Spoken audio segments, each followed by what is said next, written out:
আসসালামু আলাইকুম গাইস, আশা করি তোমরা সবাই ভালো আছো। আলহামদুলিল্লাহ আমি তোমাদের দ্বারা ভালো আছি।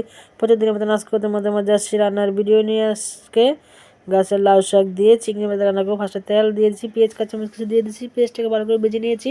এখন এখানে চিংড়ি মাছের মানে সাবা মাথা সহ বেটে দিয়েছি। তো দেখো 1.5 চামচ হলুদের ফাঁকি দিয়েছি, লবণ দিয়েছি, দিয়ে এটা ভালো করে কষিয়ে নিব। আমি চিংড়ি মাছের মাথাগুলো সবসময় একটু বেটে নিই, বেটে নিলে খেতে খুবই ভালো লাগে। দেখো ভালো মতন কষিয়ে নিয়েছি। এখন দিয়ে দেবো লাউ শাক আর আলুগুলা গাছের।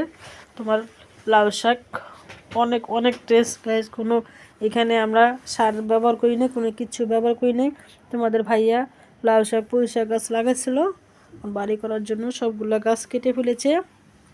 আর তোমার চিংড়ি মাছ দিয়ে তো লাউ শাক রান্না করবো। শাকগুলো কেটে দিয়ে পরিষ্কার করে রেখেছি, শাকগুলো দিয়ে দিয়েছি। এখন একটু নেড়ে ছেড়ে দিব আমি। তো দেখো একটু নেড়ে ছেড়ে দিচ্ছি। শাকে কিন্তু অনেক পানি উঠেছে, দেখো অনেক পানি। আর একটু কমলে বোঝা যাবে, দেখবে অনেক পানি উঠেছে।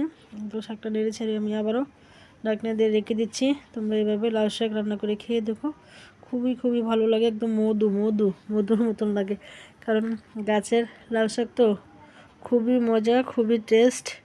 তো দেখো চিংড়ি মাছ দিয়ে আলু দিয়ে লাউ শাক রান্না করতে আমার হয়ে গেছে।